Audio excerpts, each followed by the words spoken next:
Olá, muito bom dia. Muito obrigado mais uma vez pela sua companhia. Está começando mais um programa Agronegócio e eu desejo a você muita paz e muita saúde no dia de hoje. E no nosso programa de hoje nós vamos falar do mercado do boi gordo para a produção de carne. Você vai acompanhar o comentário da doutora Letícia Moura, que vai falar da Cargill, como os ajustes da gigante mundial impactam diretamente no produtor brasileiro. Você vai ver que o lixo produzido por nós, humanos, e também os resíduos do agro podem virar o combustível do futuro, mas para isso tornar realidade, é preciso que os governos federal, estaduais e municipais se juntem e tracem um plano para a produção em larga escala de biometano. Vamos comentar dos gastos com viagens do governo federal, que somam alguns milhares de reais. E eu vou conversar com Rodrigo Campos, gerente de pesquisa e desenvolvimento da Agronelli, e vamos falar da recuperação de pastagens após as queimadas. O programa Agronegócio já está no ar.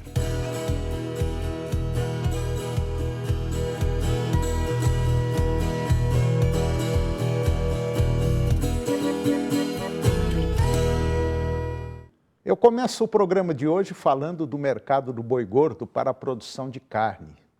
O mercado físico do boi gordo, ele teve mais uns dias, vamos dizer assim, travados de negócios desde a última segunda-feira, desde a semana passada, o dia 2 de dezembro. Isso de acordo com a consultoria Safras e Mercado. Nós estamos vendo uma queda de braço entre pecuaristas e indústria para o que vai ser o rumo do mercado ao longo das próximas semanas. Basicamente, o que nós estamos vendo e sentindo é um mercado truncado, com muitas indústrias ausentes da compra de boi.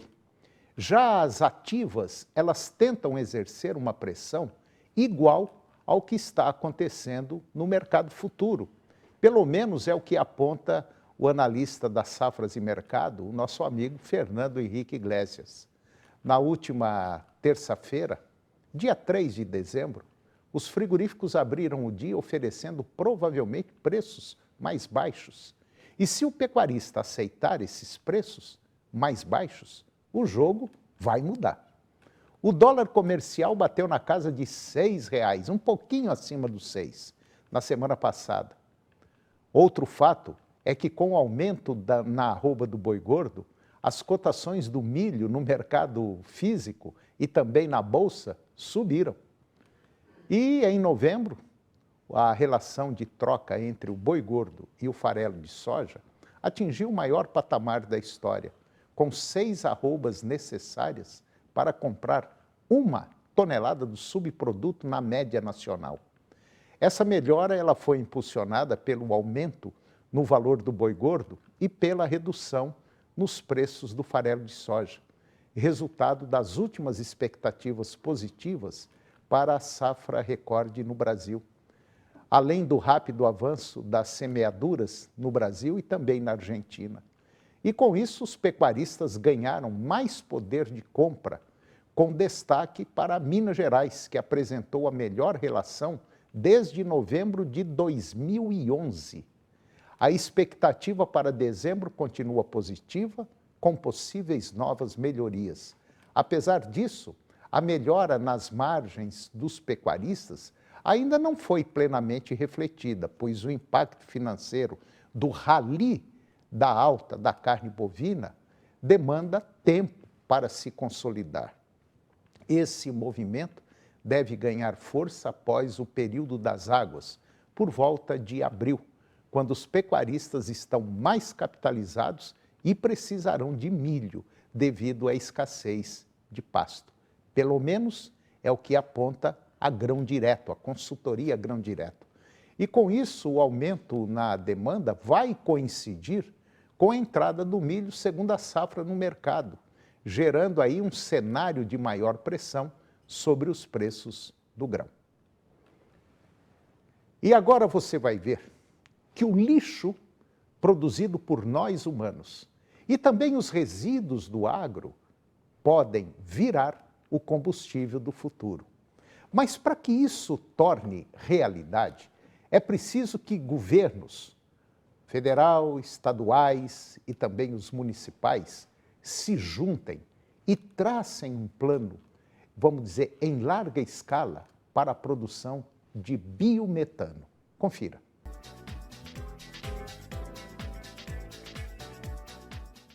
A empresa Trígono Capital, ela enxerga o biometano como o grande protagonista agora nos próximos anos, com ganho ambiental e enorme redução de custos, e que o combustível do futuro ele poderá ser produzido a partir do lixo, dos resíduos que nós produzimos.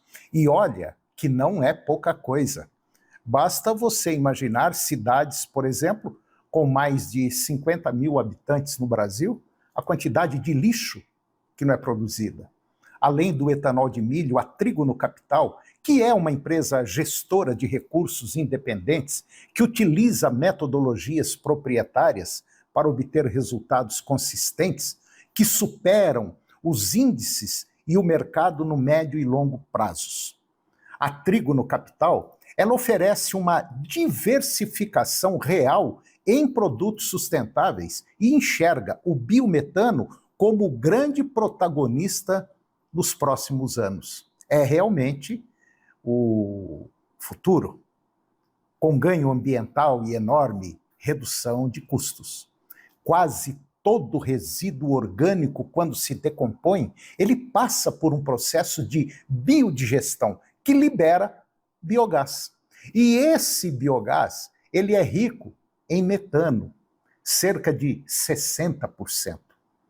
E que, por ser de fonte biogênica, ele é chamado de biometano.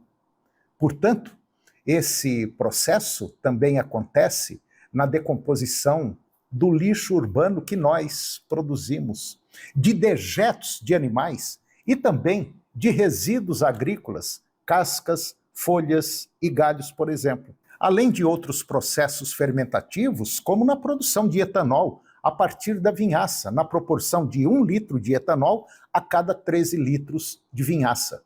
Segundo a Biogás, com todo o potencial energético do agronegócio, o Brasil conseguiria substituir 70% do diesel utilizado no país por biometano, considerando que 20% do diesel consumido no Brasil é importado.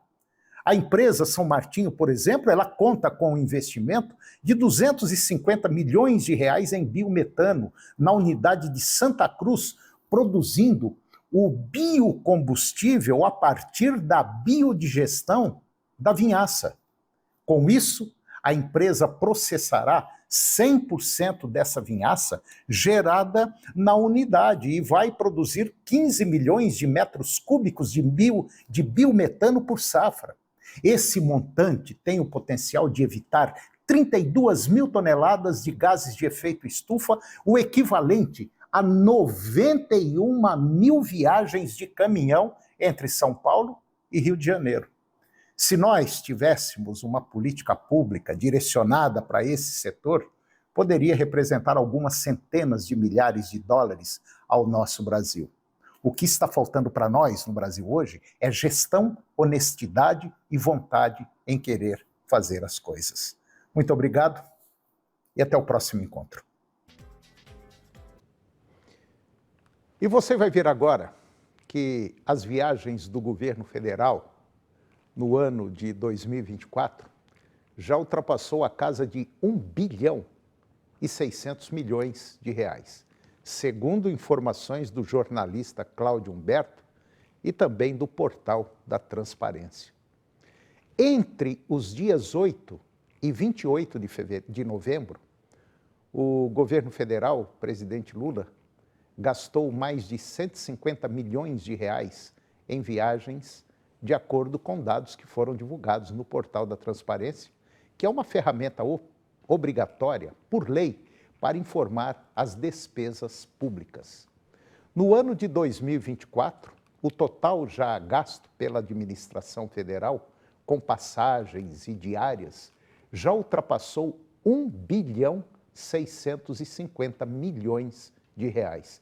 E desse montante, mais de 1 bilhão e 30 milhões de reais foi destinado ao pagamento de diárias para servidores deslocados, enquanto outros 605 milhões de reais foram gastos com passagens, majoritariamente aéreas. O valor de diárias em 2024 já supera os gastos totais com viagens registrados em 2021, que somaram 790 milhões de reais. Embora o ano ainda não tenha terminado, 2024 já se tornou o segundo ano com os maiores gastos da história do governo federal em viagens e diárias, perdendo apenas para 2023, quando o governo Lula registrou um recorde histórico, gastando 2 bilhões e 300 milhões de reais. As despesas, elas destacam a crescente demanda por deslocamentos e operações logísticas da administração pública, gerando debates sobre a necessidade e eficiência desses custos no atual contexto econômico. E agora você vai acompanhar o comentário de Letícia Moura. Ela é advogada da empresa João Domingos Advogados e ela vai falar da Cargill, como os ajustes da gigante mundial impactam diretamente no produtor brasileiro. Confira. A gigante Cargill está em crise? Nessa semana, a empresa anunciou o corte de 8 mil empregos, o que reflete um forte indício de crise no agronegócio global. Essa decisão não é isolada, mas responde a uma pressão constante das margens reduzidas em um cenário de preços das commodities como soja, milho e trigo próximo às mínimas históricas dos últimos 4 anos. Enquanto gigantes como Cargill e ADM revisam as suas estratégias para enfrentar o mercado desafiador, essas mudanças podem impactar toda a cadeia produtiva, atingindo diretamente o produtor rural brasileiro. Para o produtor rural brasileiro, o impacto da reestruturação financeira de empresas desse porte pode ser significativo. Quando grandes tradings ajustam suas operações para reduzir custos, os reflexos podem ser sentidos em 3 frentes principais. Primeiramente, há o risco de redução ou eliminação de programas de suporte financeiro. Bom, como se sabe, muitos produtores dependem diretamente desses financiamentos para custear os insumos e a próxima safra. E com essa reorganização de estratégia, esses programas eles podem ser repensados e até mesmo suspensos, o que pode comprometer a liquidez no campo. Por fim, as margens apertadas das tradings podem fazer com que o produtor rural tenha uma maior dificuldade na negociação, obtendo preços menores pelos seus grãos, o que impacta diretamente no final, na ponta da cadeia produtiva. Apesar do cenário desafiador, há oportunidades que podem emergir em momentos de crise. A primeira delas é o fortalecimento de cooperativas. A união entre produtores pode ser uma saída estratégica para negociar melhores condições comerciais, compartilhar os custos e aumentar a competitividade. Essas estruturas têm ganhado relevância ao proporcionar maior poder de barganha e acesso a mercados diferenciados. A diversificação de mercados pode ser uma saída estratégica ao produtor rural. A dependência excessiva das trades pode ser substituída pela busca por parceiros internos e externos, maiores ou menores, que auxiliem o produtor a não ficar dependente da trading. A situação da Cargill nos mostra que, para o produtor rural, o desafio é claro: adaptar-se às mudanças e sempre buscar soluções estratégicas com o auxílio de um advogado especializado de sua confiança.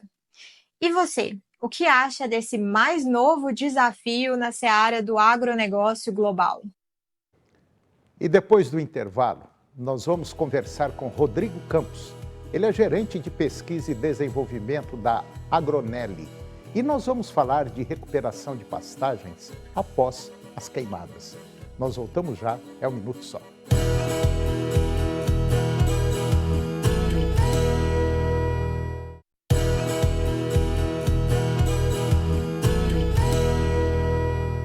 Nós estamos de volta e agora eu vou conversar com Rodrigo Campos. O Rodrigo Campos, ele é gerente de pesquisa e desenvolvimento da Agronelli. E nós vamos falar de um tema altamente interessante, que mesmo com as leis punindo o produtor, tem muita gente ainda que coloca fogo em pasto. Mas nós vamos falar exatamente sobre recuperação de pasto após queimadas. Rodrigo Campos, muito bom dia, muito obrigado pela sua presença. É um prazer tê-lo aqui. Tudo bem, Rodrigo? Bom dia, Antônio. É um prazer nosso todo. É muito gratificante aí falarmos um pouquinho aí, né, sobre as queimadas, né, pelo Sim. Brasil todo, né? É verdade.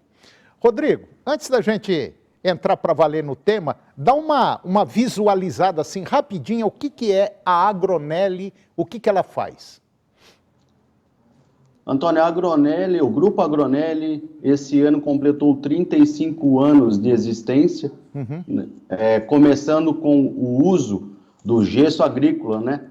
Sim. Produto fornecido pela Mosaic, e nós temos o trabalho intenso com ele no condicionamento subsuperficial do solo. Certo. Então é um produto que há 35 anos o Marco Túlio Paulinelli, nosso presidente aí, através de pesquisas e desenvolvimento junto com a Embrapa, né, colocamos esse produto em campo. Tá certo. Bom, e realmente é como diz no linguajar aí popular, é um produtaço. E realmente ele faz a diferença no solo quando é aplicado. Bom, Rodrigo, nós tivemos aí um problema muito sério, principalmente esse ano, mas de maneira geral ainda tem muita gente que coloca fogo no pasto e realmente quando dá aquela chuvinha, o pasto vem a coisa mais linda do mundo, é maravilhoso. Ah, mas olha o resultado que dá. Sim, dá um resultado bom, mas só que vai matando o pasto, ou melhor, vai matando a matéria-prima do pasto, que é o solo, né? É mais ou menos Perfeito. isso. Perfeito, Antônio. O fogo é um elemento muito prejudicial, não só a pastagem, como todas as culturas. Então, ele acaba eliminando algum... De maneira geral... importante. Pode falar. É muito importante para as culturas e nada menos do que a pastagem também. Então, nós temos que tomar muito cuidado com os focos de incêndio que se alastram pelo país todo. Esse ano foi um ano muito atípico, tivemos 6 meses aí de um período de estiagem e esse fogo se alastrou em todas as regiões do nosso país. Então, o fogo é muito prejudicial à matéria-prima, que é o pasto, né, para os nutrientes que fazem com que esse pasto venha com mais vigor e se torne uma boa alimentação para os rebanhos. Bom, Rodrigo, você citou que a Agronelli trabalha com gesso agrícola, certo? Esse gesso, Perfeito. o que ele acontece no solo? O que ele faz no solo quando ele é aplicado? Antônio, o gesso agrícola ele é constituído com cálcio e enxofre, aonde que o produto ele desce esse perfil do solo, neutralizando o alumínio tóxico. Com isso, nós conseguimos levar raízes em profundidade, aonde que elas consigam obter mais água e mais nutriente. Então, nós conseguimos neutralizar esse alumínio tóxico no perfil desse solo e conseguimos levar raízes em profundidade. Numa época de estiagem, como temos daqui a alguns meses, essas raízes em profundidade faz com que as culturas ou as próprias pastagens se mantenham mais túrgidas. Então, ou seja, elas vão sofrer menos. Então, esse é um dos princípios do gesso agrícola, fornecendo cálcio e enxofre. Outro dia um pecuarista me fez uma pergunta e eu, claro, eu não soube responder. Ele falou, Antônio, você sabe se o gesso tem a mesma função do calcário? Eu falei, olha, no meu modo de ver e pelo muito pouco que eu conheço, a função do calcário também é eliminar o alumínio. Isso. Certo? E eu sei também que o gesso tem essa função. Agora, ele falou, e qual é o melhor e qual que eu devo usar? Eu falei, depende da sua análise de solo, depende daquilo que o solo está precisando. É como se você fizesse um exame de sangue. É mais ou menos por aí. Perfeitamente. Iniciamos com essa análise através de uma análise de solo e com o resultado nós vamos verificar a necessidade de reposição dos nutrientes e sim, se identificar se há necessidade de calcário ou do gesso. O calcário, ele eleva o pH desse solo, né, e o gesso neutraliza o alumínio tóxico. O calcário, por uma parte, ele também neutraliza uma quantidade desse alumínio tóxico, muito pequena nessa camada de 0 a 20 centímetros. Já o gesso agrícola, ele consegue, através da sua dissociação no solo, levar esse cálcio, esse sulfato em profundidade, onde neutralizamos esse alumínio em profundidade. Por isso, conseguimos levar raízes em profundidade. Então, a principal função do calcário é a elevação de pH e a principal função do gesso é a neutralização desse alumínio tóxico. Bom, resumindo então, de maneira geral, para que a gente tenha um resultado ultra positivo, seria necessário usar os dois, tanto o gesso quanto o calcário. Eu acho que aí fecha a conta, né? Perfeitamente, Antônio. Com o resultado da análise do solo, nós vamos identificar a necessidade do uso do calcário e a necessidade do uso do gesso agrícola. A importante exclamação, o quê? Precisamos de uma análise em profundidade, não somente de 0 a 20. Sim. Né? Mas de 20 a 40, 40 a 60, para identificarmos, como eu já comentei, desse alumínio tóxico, onde que o gesso vai contribuir mais ainda, além de fornecer o enxofre. O calcário, ele fornece cálcio e magnésio. O gesso também fornece cálcio e enxofre. Então, são dois produtos que fazem uma relação muito boa na aplicação do solo.